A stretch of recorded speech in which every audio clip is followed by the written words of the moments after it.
नमस्कार। आखिर किसकी निगम सरकार, इसी सवाल के साथ हमारी एमपी न्यूज़ की इलेक्शन एक्सप्रेस जो है वो आई है वार्ड क्रमांक 70 में। यहाँ पर पिछले कुछ सालों से भारतीय जनता पार्टी ने अपना जीत का परचम लहराया था, पर इस बार जो है यहाँ पर लगता है कि यहाँ की जो जनता है वो कुछ अलग मूड में है, कुछ अलग करना चाहती है, कुछ नए चेहरों को जो है वो मौका देना चाहती है।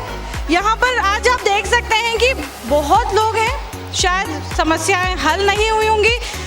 पुराने जो भारतीय जनता पार्टी के जो भी उम्मीदवार रहे होंगे, शायद उन्होंने झांसे दिए होंगे या पता नहीं कुछ वादे रहे होंगे जो पूरे नहीं हो पाए होंगे। समस्याएं तो समस्याएं होती है, हल करना बहुत ज़रूरी होता है और ये जिम्मेदारी होती है जनप्रतिनिधि की। यदि वो कहीं चूक जाता है तो फिर जनता में अविश्वास पैदा हो जाता है, वो नया चेहरा ढूंढने लगता है। और इस बार इस वार्ड में जो नया चेहरा सामने उभर कर आया है वो है ऋचा शर्मा टाक का। बहुत बहुत स्वागत है आपका ऋचा जी। नमस्ते।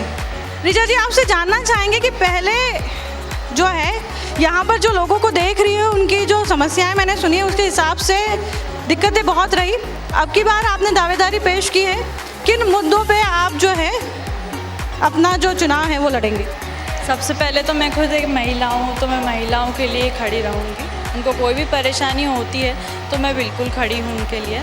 और मेरे ससुर जी जो कि कांग्रेस के वरिष्ठ नेता हैं, श्री राजकुमार जी टाक जी, और मेरी सासू माँ भी, वो भी वरिष्ठ नेता हैं, श्री भारती टाक जी। तो मैं भी उन्हीं की प्रेरणा पे चलूँगी, उन्हीं से मुझे प्रेरणा मिली है। वो भी समाज के लिए कार्यरत हैं, मैं भी वही करना चाहती हूँ। यहाँ पर आपको बता दें कि आज जो है थोड़ी देर पहले ऋचा जी जो है वो अपना दांतों का इलाज करा के आई हैं, इस वजह से उनको बोलने में थोड़ी तकलीफ हो रही है, तो हम उन्हें थोड़ा सा आराम देते हैं। यहाँ पर उनके बिहाफ पर जो है उनकी जो सासू माँ भारती जी, उनसे बात करते हैं, उनसे चर्चा करते हैं, क्योंकि वो काफ़ी पहले से जो है समाज सेविका के रूप में कार्यरत है। तो आपसे जानना चाहेंगे कि इस क्षेत्र में क्यों ऐसा लग रहा है कि आपको नए चेहरे को लोग ज़्यादा पसंद करेंगे? क्योंकि युवाओं का ज़माना है और ऋचा शर्मा टाक जो मेरी बहू आज इतने साल से देख रही है हमारे यहाँ सारी समस्याओं का, पूरे क्षेत्र की जो भी जनता होती है, कुछ भी समस्या होती है तो हमारे घर आते हैं। मेरे पति श्री चौधरी राजकुमार टाक जी सबकी समस्याओं को हल करते हैं। मैंने भी जब से शादी होकर आई हूँ 25 साल से मैं भी इनके साथ कांग्रेस में जुड़ी हूँ और कांग्रेस की सेवाएं दे रही हूँ। कुछ भी समस्या होती है तो हम लोग जनता के साथ कंधे से कंधा मिला के चलते हैं और अब युवाओं का मौका है, इसलिए मैं चाहती हूँ कि हमारी बहू ऋचा शर्मा टाक को पार्टी मौका दे तो अवश्य ही हम ये वार्ड की जनता की समस्याएं दूर करेंगे। और वार्ड 70 से टिकट मिलता है तो हम पूरा वार्ड आदर्श वार्ड बनाने की कोशिश करेंगे। निश्चित ही हमारी जीत होगी, क्योंकि इतने सालों का जो हमारा काम है, मेरे पति द्वारा श्री चौधरी राजकुमार टाक जी द्वारा जो कार्य किए हैं उनको सही वक्त देने का अब समय आ गया है। तो हम चाहते हैं कि अब की बार पार्टी हमें मौका दे और ऋचा शर्मा टाक को चुने। ये युवा है, युवाओं की सोच रखती है, तब से आई है, तब से इसके मन में कुछ कर गुजरने की वो है कि मैं जनता के लिए कुछ करूं, युवाओं के लिए, महिलाओं के लिए विशेषकर, जो देखती है शहर में आए दिन कुछ ना कुछ अपराध होते रहते हैं। तो इसकी ऐसी इच्छा है कि मम्मी मैं भी महिला शक्ति एक वो खड़ी करूं और उनके लिए कुछ काम करूं।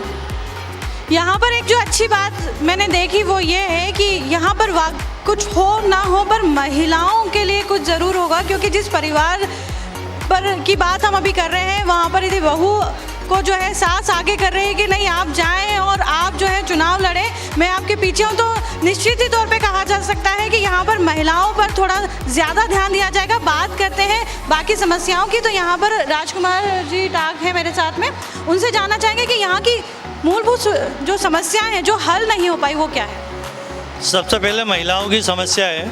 महिलाएं बार बार जोन पे जाती हैं। पूर्व पार्षद से ही बहुत बार बोला कि हमारी पेंशन लागू करो, कार्ड बनवाओ, गरीबी रेखा के कार्ड बनवाएं, और कूपन की समस्याएं, तमाम समस्याओं के लिए हमेशा हमने विगत जो पूर्व पार्षद था उसका ध्यान आकर्षित करा जनता।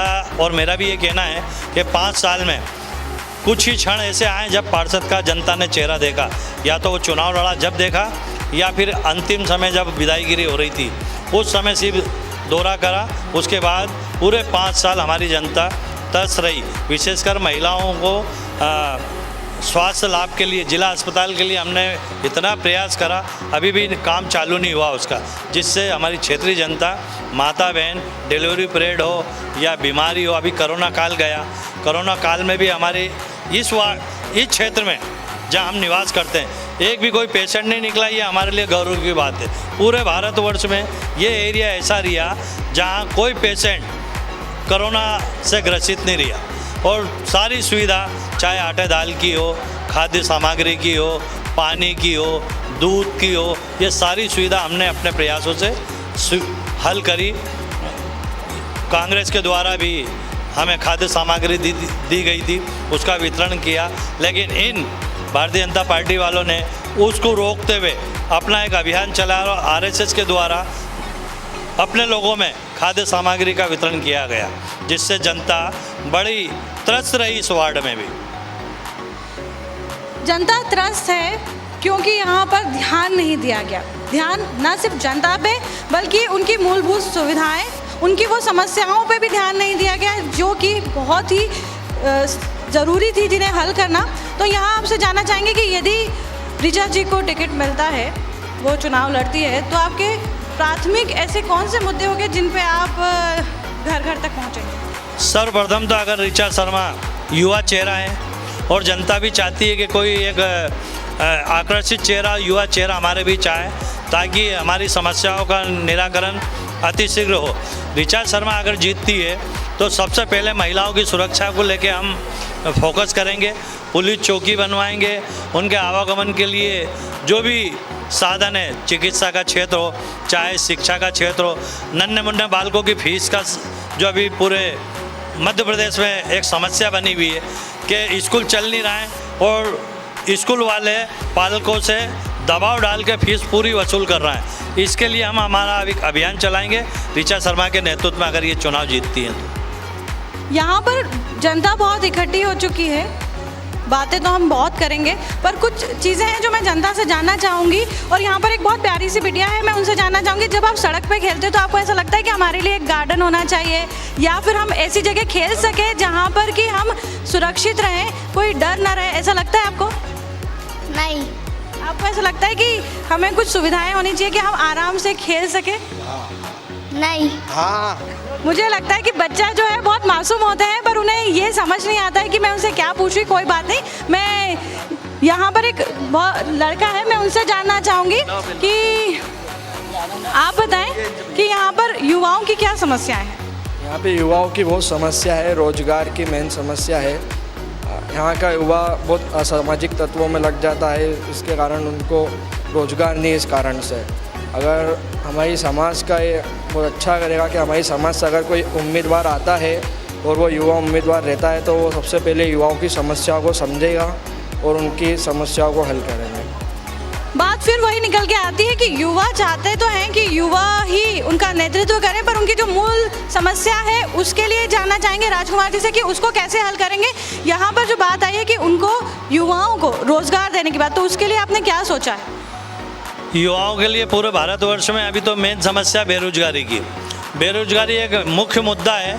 हम अगर कांग्रेस परिषद बनती है तो सबसे पहले हम जितने बेरोजगार युवा हैं उनका एक पैनल बनाएंगे, लिस्ट देंगे, जो अस्थायी कर्मचारियों के पद पे जो रिक्त पद है उनको युवाओं को भरने की कोशिश करेंगे। मध्य प्रदेश गवर्नमेंट की जो सरकारी योजना चलती है उससे रोजगार चलाने के लिए लोन दिलाने में हम पूरी मदद करेंगे युवाओं को।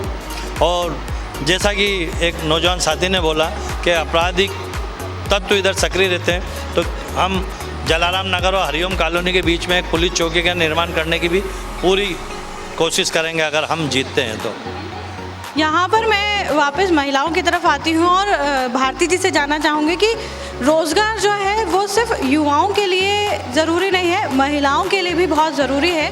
तो यदि आपके बहू जो है यदि ऋचा जी आती हैं तो क्या आप महिलाओं के लिए कुछ ऐसे कार्य करेंगे जो उनके लिए रोज़गार उपलब्ध करा सके? बिल्कुल, हम लोगों ने काफ़ी सालों पहले एक प्लानिंग की थी कि अगर हमें मौका मिलता है तो हम महिलाओं के लिए छोटा सा एक लघु उद्योग खोलेंगे वार्ड 70 में, क्योंकि आज से 20 साल पहले भी हम लोगों ने महिलाओं के लिए एक आवाज़ उठाई थी। कुछ ऐसा हुआ था पंचमूर्ति नगर में, वार्ड 70 में आता है, तो हम लोगों ने प्रफुल्ल सिनेमा के सामने एक चौकी बनाई थी आज से 20 साल पहले। तो हम लोग शुरू से ही महिलाओं के लिए सुरक्षा को लेके, चाहे रोज़गार का मुद्दा हो, सुरक्षा का मुद्दा हो, हर चीज़ के लिए हम लोगों ने महिलाओं के लिए आवाज़ उठाई है। और आगे भी अगर ऋचा शर्मा टाक को टिकट मिलता है, पार्टी मौका देती है, तो मैं यही कहना चाहूँगी कि हम लोग एक छोटा लघु उद्योग खोलेंगे जिसमें जितनी भी महिलाएं हैं जो घर बैठी रहती हैं उनके लिए सिलाई मशीन, रेडीमेड जो भी छोटा रोज़गार होता है उसके लिए हम लोग बिल्कुल करेंगे। हमने प्लानिंग कर रखी है। यहाँ पर महिलाएं भी काफ़ी सारी, उनसे जानते हैं कि इस वक्त जो है आपकी क्षेत्र में जो पहले जो आपके पार्षद रहे उनसे आप कितने संतुष्ट हैं, और इस वक्त आप नए पार्षद के रूप में जब ऋचा जी को देखते हैं तो आप क्या उम्मीद रखते हैं उनसे? पहले पार्षद तो हमारी बिल्कुल भी सुनते थे नहीं, और ऋचा शर्मा टाक जो हमारी बहू है यहाँ, है ना, वो अच्छी तरह से भारतीय महिला है, संस्कारी है, और हमें मतलब उम्मीद है कि सारे युवा उनके साथ है, और पार्टी अगर टिकट देती भी है तो हमारी तो यही दुआ रहेगी कि वो जीते जीते जीते।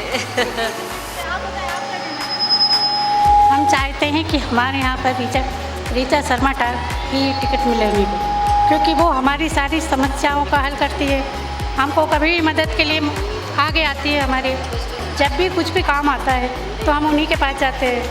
कभी मतलब रात को भी हमारे हर समय में खड़ी रहती है हमारे साथ। यहाँ पर जो मैंने देखा है वो ऋचा जो है वो बड़ी ही संस्कारी और बहुत ही सुलझी हुई महिला के रूप में सामने आ रही है, पर कई बार जो है समस्याएं सिर्फ इन्हीं बातों से हल नहीं होती है।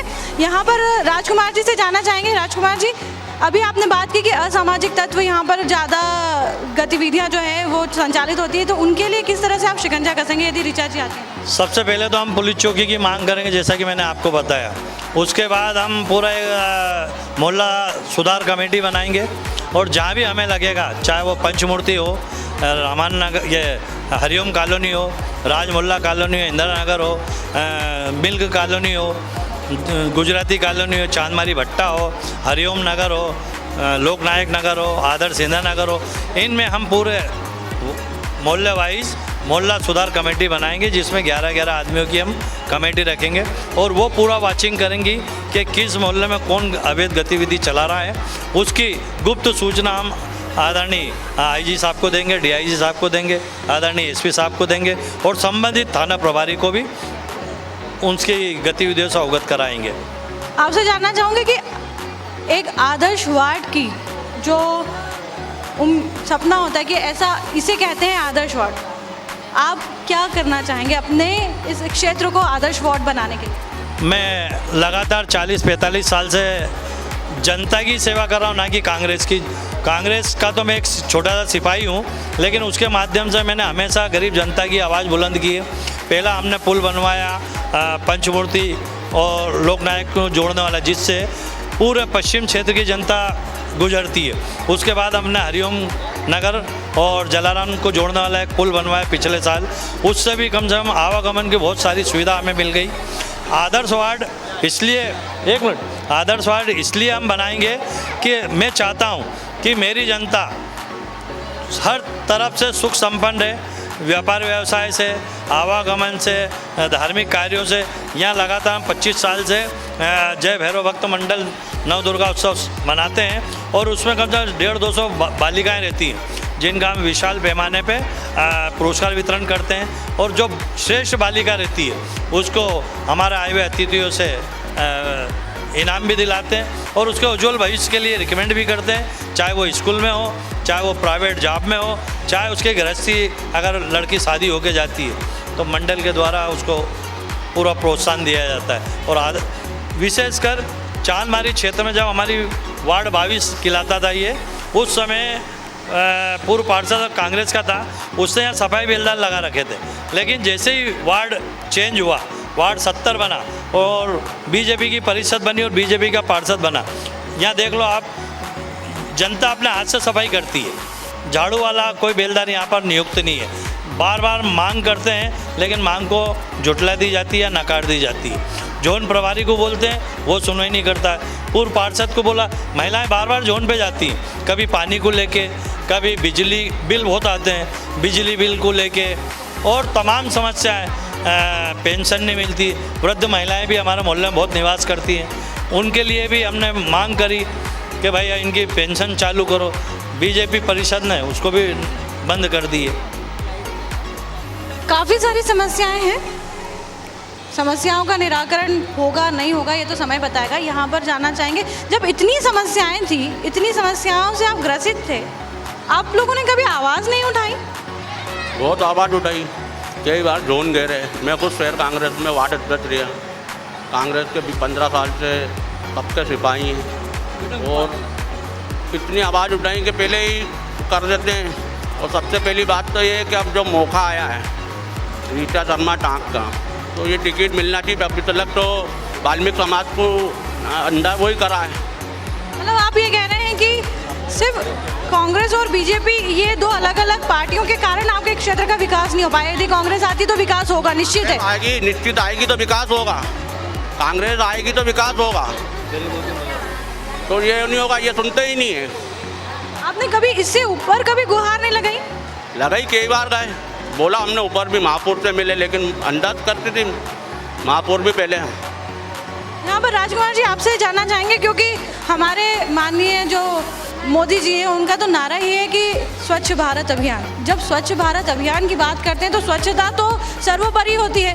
तो आपने ये इस मुद्दे को कितने अच्छे तरीके से वहाँ पेश किया? क्या कमी रह गई अपनी तरफ से कि ये जो भौतिक होती है या प्राइमरी चीज़ें होती हैं ये भी पूरी नहीं हो पाई?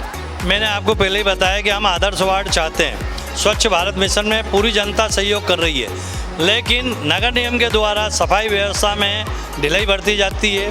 समय समय पर उनको अवगत कराया जाता, बेलदार नहीं पहुँचाते हैं, ड्रेनेज बहती रहती है उसके उधर ध्यान नहीं देते हैं। जनता पूरे अपने खर्चे से ड्रेनेज लाइन साफ़ कराती है, लाइन चौक हो जाती है तो जनता अपने बेहाब पे कर दी। सब महिलाओं ने अपने घर के आगे एक एक डस्टबिन रख रखा है, गाड़ी आती है, गाड़ी में बाकायदा डालते हैं। हम हमारे क्षेत्र से पूरा सहयोग करते हैं कि भारत मिशन में अपना पूर्ण योगदान दे। मैं स्वयं सुबह से शाम तक पत्थर भी अगर रोड पे पड़े रहते हैं तो मैं साइड से कर देता हूँ। कचरा अगर लोग मेरे पे भी हंसते हैं कि अंकल तुम क्यों कर रहे हो, सफाई बेलदार करे, लेकिन एक जो मिशन चल रहा है भारतवर्ष में, हम उस मिशन के साथ पूरी जनता की भागीदारी उसमें समाहित कर चुके हैं। लेकिन प्रशासन की ओर से, नगर निगम की ओर से, पूर्व पार्षद की ओर से हमें कोई सहयोग नहीं मिला। यहाँ पर भारती जी से जानना चाहेंगे, क्योंकि यहाँ पर अभी ये बात निकली कि यहाँ की जो महिलाएं हैं वही झाड़ू लगाती है, वही साफ़ सफाई करती है। तो जब इस तरह के दृश्य देखते हैं तो क्या मन में क्या आता है?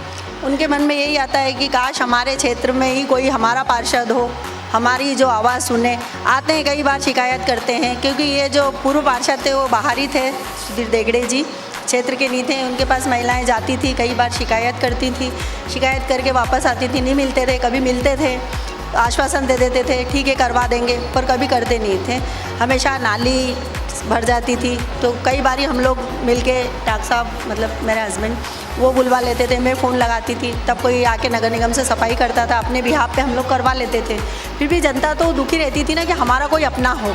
यही सोचकर इस बार सामान्य महिला अवार्ड हुआ है, तो रीचा शर्मा के मन में आया कि मम्मी क्यों ना मैं इस बहाने जनता की सेवा करूं। वैसे भी हम लोग करते ही हैं, तो इस बार क्यों ना हम पूरे उससे करें कि भाई अब तो हम अथॉराइज है तो पूरी उसे ईमानदारी से तो कर ही रहे थे। लेकिन जनता चाहती है कि इस बार रीचा शर्मा टाक को टिकट मिले और वो हमारी पार्षद बने और हमारी समस्याओं को और अधिक से अधिक उस पर हल करें। मैं रीचा जी से एक बार छोटी सी एक बात पूछना चाहूँगी कि क्योंकि आपके आजू बाजू जो दोनों लोग हैं वो समाज सेवी हैं, तो प्रेरणा तो अपने को जो है घर से ही मिल गई। ऐसी क्या चीज़ थी जिसके लिए लगा कि नहीं यार अब मुझे जो है ये जो काम है मुझे लेना चाहिए और मुझे इस चीज़ को जो है बहुत सफलतापूर्वक पूरा करना चाहिए? ऐसी क्या मन में कभी ऐसा क्या आपने देखा कि अब मुझे आगे आना चाहिए? बस यही वार्ड की जो प्रॉब्लम्स रहती है उनको देख के ऐसा लगता था कि कुछ करना चाहिए, तो मैं बोलती थी घर में मम्मी और पापा दोनों को, तो उन्होंने मुझे प्रेरित किया कि आप आगे बढ़ो और अपना पूरा सहयोग सामने वाले को दो। अच्छी बात है, घर की महिलाएं जब आगे आती है तो निश्चित ही समाज का भी भला होता है, आसपास के जो क्षेत्र है उसका भी भला होता है। यहाँ पर जो है काफ़ी सारे लोग हैं, मुझे लगता है समस्याएं बहुत हैं यहाँ पर। जानना चाहेंगे कि इस वक्त ऐसी कौन सी समस्या है जो आप सबसे पहले जो है हल करवाना चाहेंगे? इस समय सबसे मेन समस्या तो ये है, यहाँ पर सुनवाई नहीं होती है। अगर कोई महिलाएं हैं या अपने घर के बुजुर्ग हैं, ये किसी भी चीज़ से झोन पर या कहीं जाते हैं तो उनकी सुनवाई नहीं होती है। जो पुराने पार्षद थे वो यहाँ पर आते ही नहीं। अभी लॉकडाउन में पार्षद नदारद रहे यहाँ पर, मतलब कोई सुविधा नहीं मिली है। लॉकडाउन में हर जगह सुविधा बांटी गई, नेता हैं जो है अपनी जनताओं के बीच गए हैं, यहाँ पे ना पार्षद आया है ना विधायक, पूरा निष्क्रिय रहा उनका। और जैसे आप देख रहे हैं गंदगी वगैरह, अगर यहाँ से 20 साल से लगातार बीजेपी के पार्षद है और 20 साल में भी यहाँ का जो आप विकास देखेंगे तो ऐसा लगेगा कि नई कॉलोनी जो डेवलपमेंट होती है उससे भी गया बीता है। लगातार 20 साल होने के बाद भी यहाँ पर विकास नहीं हो पाया है। और अब जनता की ये उम्मीद है कि नया कोई पार्षद अपने बीच का आए।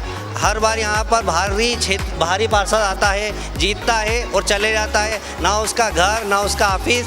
यहाँ की जनता ढूंढती रहती है पार्षद कहाँ है, वो मिलता नहीं है। जो राजकुमार टाक जी है वो आज 25 से 30 साल से यहाँ की जनता के बीच क्षेत्रीय है और यहाँ के मुद्दे उठाते रहे हैं। और यहाँ के जनता के लिए आज अगर रात में भी कोई काम पड़ जाए तो राजकुमार टाक जी के यहाँ कोई जाता है तो वो उनसे जितना सहयोग बनता है उनके बिहाफ पे वो उनकी समस्या का हल कराते हैं। तो यही मांग है कि अब की बार पार्षद हो, क्षेत्र का हो और अच्छा हो और सक्रिय हो। मैं आपसे जानना चाहूँगी, क्योंकि आप एक जो है चर्चित चेहरे हैं, जब इतनी समस्याएं होती है एक क्षेत्र में और क्योंकि पार्टी जानती है आपको, आपने कभी अपने स्तर पर कोशिश करी कि यार मैं पार्टी में आला कमान तक ये अपनी समस्याएं पहुंचाऊं और क्षेत्र की जनता को जो है इन समस्याओं से निजात दिलाऊं? निरंतर कांग्रेस पार्टी वार्ड क्रमांक 70 में निष्क्रिय पार्षद सुधीर देड़गे जी के विरोध में निरंतर यहाँ पे उनके पुतला दहन और उनका विरोध करते आए हैं। पुतला दहन और इन्हीं से समस्याएं हल होती है मगर आज तक कोई सुनवाई नहीं हुई है। सबसे ज़्यादा निचली बछली क्षेत्र क्रमांक 70 में है, जहाँ सबसे ज़्यादा महिलाएं परेशान हैं। पानी की कोई व्यवस्था नहीं है, ड्रेनेज की कोई व्यवस्था नहीं है, ना ही इनके राशन कार्ड बनाए जाते हैं क्योंकि हमको पार्षद निष्क्रिय दिया गया है। मैं आपके अपने स्तर पर बात कर रही हूँ कि आपने अपने स्तर पर क्या कोशिश करी? हम लोगों ने कंटिन्यूस मिलकर वार्ड क्रमांक 70 के जो वरिष्ठ नेतागण हैं उसमें हमारे वरिष्ठ राजकुमार टाक साहब हैं, इन्होंने निरंतर वार्ड क्रमांक 70 में जब भी कोई समस्या खड़ी हुई है इन्होंने उसकी आवाज़ बुलंद की है। मगर सरकार या महापौर हमारा नहीं होने के कारण हमारी कभी कोई सुनवाई नहीं हो पाई है। मगर इस बार स्थानीय कैंडिडेट कांग्रेस लड़ाने जा रही है। कांग्रेस परिवार के ही हमारे राजकुमार टाक साहब 40 वर्षों से क्षेत्र की समस्याओं को लेकर जूझ रहे हैं। उनके परिवार में उनकी जो बहू है ऋचा शर्मा टाक जी को हम लोगों ने सब लोगों ने मिलकर वार्ड के जितने नेता उन लोगों ने मिलकर एक प्रत्याशी सिंगल हम लोगों ने घोषित किया है कि हम इनको टिकट देना चाहते हैं क्योंकि वो एक समाज सेवी है। एक समाज सेवी निरंतर गरीब लोगों की आवाज़ उठाने के लिए ऋचा शर्मा टाक का नाम उजागर है और कहीं ना कहीं आपकी 40 साल से पुरानी राजनीति आपकी यहाँ पे लगी हुई है। आप सबका सहयोग करते आए हैं और अगर ये यहाँ से पार्षद बनती है तो एक स्थानीय पार्षद मिलेगा और हमारी समस्या हल हो जाएगी क्योंकि इनको मालूम है कि एक टैंकर बुलाने के लिए कितनी हम लोगों को मेहनत करना पड़ती है। आप जो व्यवस्थाएँ करके देते हैं आप अपनी ताकत से करके देते हैं, इसलिए हम लोगों ने सब ने पूरे वार्ड के नेताओं ने मिलकर एक सिंगल नाम राजकुमार टाक साहब और भारती टाक जी की बहू का रचना टाक जी का हम लोगों ने नाम रखा है। अगर कांग्रेस पार्टी इनको टिकट देती है तो हम लोग कंधे से कंधा मिला के इनको जिताने की संपूर्ण कोशिश करेंगे। संपूर्ण कोशिश करेंगे, ये एक भविष्य में दिया गया एक वादा है लोगों के लिए भी कि हम जीतते हैं तो हम ये ज़रूर करेंगे, हम फलाना करेंगे, हम ये भी करेंगे। कई सारी चीज़ें होती हैं। वो तो कुछ कर नहीं पाते। यहाँ पर जो है ये थोड़ी सी जो है गुस्से में आ गई है जनता है क्योंकि कई सालों से प्रताड़ित है। करके वापस मुंह नहीं दिखाते। 15 साल से किराए के मकान में रह रहा, राशन कार्ड नहीं बना है। तन कांग्रेसी मन कांग्रेसी, मरेंगे तो कफन भी कांग्रेसी। आज के ज़माने में कोई किसी का नहीं होता, सब नेता जीत के चले जाते। इस बार हमारी ये मैडम को टिकट मिलना चाहिए कांग्रेस की तरफ से और हम यही चाहते हैं। हमारी उम्मीद ही यही है जिताने माहौल बहुत गर्म हो गया है, तो इससे पहले और ज़्यादा गर्म हो जाए ये प्रोग्राम जो है वो बीच में छोड़ना पड़ा, इसलिए इसके पहले मैं जो है भारती जी से बात करना चाहूँगी। आपने जो है ऋचा को आगे करके ये चीज़ तो ख़त्म कर दी कि बहू और बेटी का जो फ़र्क होता है, तो अभी आप क्या एक संदेश देना चाहेंगे? मैं सभी को ये संदेश देना चाहूँगी, जितनी भी महिलाएं हैं अपनी बहुओं को बेटी समझे, उनको आगे बढ़ाए, उनको प्रोत्साहित करें हर अच्छे काम के लिए, उनको बहू की ना समझते हुए बेटी समझें कि एक बेटी हमारी अगर बेटी विदा करी है तो हमारे घर में दूसरी बेटी आ गई है, और उसको बेटी समझ के आगे प्रोत्साहन करें और उसके कंधे से कंधा मिलाकर चले, उसकी भावनाओं को समझे, उसके सपनों को समझे। जैसा कि ऋचा शर्मा टाक का सपना है एक आदर्श वार्ड बनाने का, महिलाओं की समस्याओं के लिए 24 घंटे खड़े रहने का, उसी तरह मैं चाहती हूँ कि सभी महिलाएँ अपनी बहुओं को बेटी समझकर आगे बढ़ाएं और अपना योगदान दें। इसी तरह राजकुमार जी, आपसे जानना चाहेंगे कि ये तो वो समस्या है जो हर एक व्यक्ति को मिलना ही चाहिए, उनकी समस्या हल होनी चाहिए, सुविधाएं मिलना चाहिए, और एक हर पार्षद का या हर एक जनप्रतिनिधि का उत्तरदायित्व है कि इसे हल करे, ये सुविधाएं वो आम जनता को दे। इसके अलावा जो समस्याएं या समस्याएं तो नहीं होंगी, वो सुविधाएं कह सकते हैं बच्चों के लिए, खेल, शिक्षा, इनके लिए आप क्या करें? पूर्व में मैंने बताया कि जिस प्रकार अभी पूरे मध्य प्रदेश में ये जो कोरोना काल में स्कूल बंद हो गए हैं, उसके उपरांत सारे मैनेजमेंट वालों ने, चाहे वैष्णो ट्रस्ट हो, चाहे परसरामपुरिया हो, जितने प्राइवेट वाले हैं, सारे सत साई स्कूल हो, इंदौर पब्लिक स्कूल हो, ये पालकों पे इतना दबाव डाल रहा है, बच्चे फीस पूरी भर रहे हैं, 7-8 महीने स्कूल खुले नहीं। तो हम ये चाहते हैं कि जब भी अगर हमारी परिषद बनती है, हमारा वार्ड पार्षद बनता है ऋचा शर्मा टांग, तो हम ये कोशिश करेंगे शासन से कि ये नन्हे मुन्ने बालके जो अभी घरों में कैद हो गए हैं, इनके लिए अच्छा वातावरण पैदा करें।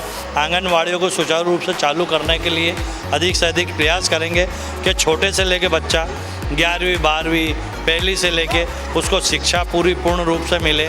उनके खान पान के लिए जो आंगनवाड़ी में दलिया मिलता है, कांग्रेस शासन में खुले मन से देते थे, लेकिन अभी जब से ये शिवराज जी की सरकार आई है, बच्चे बड़े त्रस्त हो चुके हैं, घरों में कैद हो चुके हैं। तो हम ये चाहते हैं कि अगर हमें पार्टी मौका देती है और जनता ऋचा शर्मा टांग को जीतती है, तो वैसे भी हम 40 साल से जनता के बीच में ही और उनकी समस्याओं को हल करने के लिए लगातार लगे रहते हैं, चाहे नौकरी के लिए हो, पेंशन के लिए हो, क्षेत्रीय समस्याओं, साफ़ सफाई के लिए हो, ड्रेनेज की समस्या हो, मूलभूत समस्याओं जैसे बिजली, पानी, बड़ा बड़ा बिल दे देते हैं। हम अधिकारियों से मेरी हकटाक हमेशा होती रहती है कि ये गरीब बस्ती है, मध्यम वर्गीय लोग हैं, क्यों आप इन पे 15-15, 20-20 हज़ार के बिल थोप देते हो। लेकिन बड़े बड़े व्यापारी, क्लॉथ मार्केट वाले, जिनके 2-2 लाख रुपए बिल रहते हैं, उनको वो परेशान नहीं करते हैं। यहाँ पर गरीब बस्तियों में चाहे जब गाड़ी घोड़े लेके 2-2, 3-3 गाड़ी आ जाते हैं, इसकी लाइन काट, उसकी लाइन काट, ये इन सारी समस्याओं को हल करने के लिए मैं मैदान में लगातार बना रहता हूँ। और जनता बड़ी मेरे साथ पूरा सहयोग प्रदान करती, चाहे माता बहनें हों, नौजवान साथी हो, बुजुर्ग हों, बच्चे हों। एक आवाज़ अगर हम उठाते हैं क्षेत्र की कोई समस्या के लिए, तो पूरे हमारे को कंधे से कंधा मिला के इस क्षेत्र की जनता का सहयोग मिलता है। वार्ड पूरे 70 की, चाहे राजमोहल्ला कॉलोनी हो, आदर्श इंदिरा नगर हो, लोकनायक नगर हो, पंचमूर्ति नगर हो, हरिओम नगर हो, जलाराम नगर हो, चांदमारी भट्टा हो, श्री कृष्ण कॉलोनी हो, गडरिया मोहल्ला हो, लाबरा वेरू हो, ये पूरा वार्ड हमारा 70 में आता है। और हम हमेशा, अभी आपको ठाकुर मुकेश जी ने बताया, सेवा दल के वरिष्ठ नेता हैं, ये भी हमारे साथ कंधे से कंधा मिला के, और भी जैसा मैडम महिलाओं के लिए लगी रहती हैं भारती टाक जी, हम प्रयास यही करते हैं कि हमारी जनता हमेशा कोई मुसीबत का सामना नहीं करना पड़े। समस्याएं क्या है ये आप लोगों से बेहतर तो कोई नहीं जानता, पर जो समस्या मुझे दिख रही है वो यहाँ पर पार्किंग की समस्या है। सड़क के दोनों तरफ पेवर ब्लॉक्स नहीं लग पाए हैं, है ना? इसका किस तरह से आप समाधान करेंगे? 10 साल पहले भी बीजेपी की महिला पार्षद थी, लेकिन हमने बार बार उन्होंने बोला, जो रोड 10 साल पहले खोदे थे आज भी वो वैसे के वैसे, ना उन पे ब्लॉक लगे ना कंक्रीट हुआ। ये जो चौक में खड़े हैं अपन, ये चौक पूरा क्षेत्र वापरता है। छोटा मोटा आयोजन भी, शादी ब्याह का भी कर लेते हैं, छठी चल्ला भी कर लेते हैं, धार्मिक आयोजन भी कर लेते हैं। यहाँ लगातार 25 साल से हम गरबा मंडल का आयोजन करते हैं, जिसमें पूरा क्षेत्र क्या, पूरे वार्ड 70 के लोग और बाहर के भी लोग यहाँ आके उसमें पार्टिसिपेट करते हैं। हमने मांग करी कि इसमें ब्लॉक लगाया जाए, लेकिन आज तक आश्वासन के अलावा कोई काम नहीं हुआ। आश्वासन मिलेंगे, पर अब तो वो स्थिति नहीं रही है जो पहले होती थी कि आपको धरना देना पड़ रहा है, पुतले जलाना पड़ रहा है। अब तो आपके पास स्मार्ट मोबाइल होते हैं, और आजकल ये कहते हैं ना कि स्मार्ट मोबाइल रखने वाला ही अपने आप में स्मार्ट होता है। तो आपने कभी उस चीज़ का, उस टेक्नोलॉजी का यूज़ नहीं किया। अब आपके पास इलेक्ट्रॉनिक चैनल्स होती हैं, अब पेपर है, अखबार है, इनके ज़रिए भी आप अपनी समस्याओं को सबके सामने लाते तो शायद कुछ ना कुछ हल ज़रूर निकलता। कई बार लेकर आए हैं, लेकिन हमेशा सिर्फ आश्वासन, बस आश्वासन, हाँ कर देंगे। अगर 50% काम है तो उसमें से 10% होगा, बाकी का छोड़ देंगे। जैसे अभी हाल ही में यहाँ पर जो नाली की लाइन डली थी, तो आधे लगे रही है, फिर उसके लिए हम लोगों ने डॉक्टर साहब ने बहुत कोशिश करी। आए दिन फ़ोन लगाना, कभी जोन पे लगा रहे हैं, कभी नगर निगम में लगा रहे हैं, कभी किसी को ला रहे हैं, कभी किसी, हमने अपने बिहाफ पे कई बार किए। आश्वासन मिलते हैं, थोड़ा काम हो जाता है, फिर रुक जाता है। पे भी शिकायत करी बहुत बार। ये जैसा कि आपने बोला कि आप मोबाइल का उपयोग क्यों नहीं करते, मेरी जनता बहुत जागरूक है, क्षेत्र की युवा वर्ग भी बहुत जागरूक है, लेकिन वो समस्याएं मुख्यमंत्री जो शिकायत प्रकोष्ठ बना है वहाँ करते हैं, लेकिन वहाँ से यहाँ आता है, आश्वासन के अलावा कुछ नहीं होता है। मैंने अपने बिहाफ पे बार बार गाड़ी वालों को रोका, गाड़ी वाले भी, दरोगा साहब आते हैं, एक राउंड मार्केट चले जाते हैं। एक गली है, लगातार जनता की समस्या बनी है, ड्रेनेज का पानी उनके घरों में जाता है, बाहर वो महिलाएं बैठी हैं। इतनी बार वो जोन पे गई, परेशान है। एक तो घर में बीमार लोग रहते हैं, कचरा साफ सफाई होती नहीं, अधिकारियों को बोलते हैं, दरोगा को बोलते हैं, हमारी समस्या हल नहीं होती। बहुत मोबाइल पर हमने डायरेक्ट टेलीकास्ट करा, मैं तो नाले में खड़े होकर महिलाओं ने फ़ोटो उतारे कि आवागमन का साधन सुचारू रूप से करो, लेकिन कोई ध्यान नहीं देता।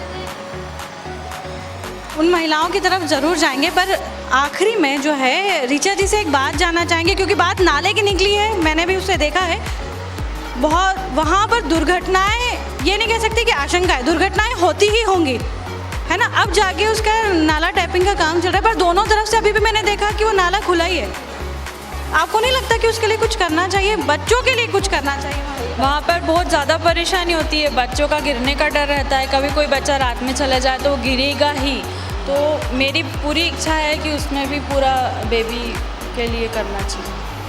चलिए, ये अच्छी बात है कि इन्होंने उस चीज़ पे ध्यान अपना खुद का वहाँ ध्यान दिया है कि वहाँ दुर्घटनाएं हो सकती है। यहाँ पर जैसे राजकुमार जी ने कहा था कि महिला यहाँ बैठी हुई है, तो मैं जो है बोलूँगी कि आप देखें यहाँ पर कि वाकई महिला यहाँ बैठी है। तो मुझे लगता है कि यार ये तो बहुत छोटी छोटी समस्याएं हैं कि यार हम अपने बाहर बैठे, यहाँ पर समस्याएं बहुत है, वाकई बहुत है, दिख रही है, कुछ दिखाई जा रही है। महिलाएं जो है, देखिए ये जो दादी जी हैं आई हैं अपनी समस्या बताने, बताएं आपको क्या समस्या है? हमारा भी समस्या है कि हमारी नारी शादी बुरी हुई है, तो रोटी खाना भी हराम है माँ को। तो पानी आ गया हमारे चौका में पानी आ गया, हमको कैसे कर सके? 2-3 बार तो रिपोर्ट कर दी, वहाँ कर दी, कोई हमारी सुनाई नहीं हो रही, तो कैसे कहीं कर सकेंगे हम, ये बताओ। आपको लगता है कि अभी तक सुनवाई नहीं हुई थी? भोपाल तक हमने सुनाई कर दी, भोपाल तक फोन कर दिया हमने, ना वो लिख के भेज दिया हमने भोपाल भी।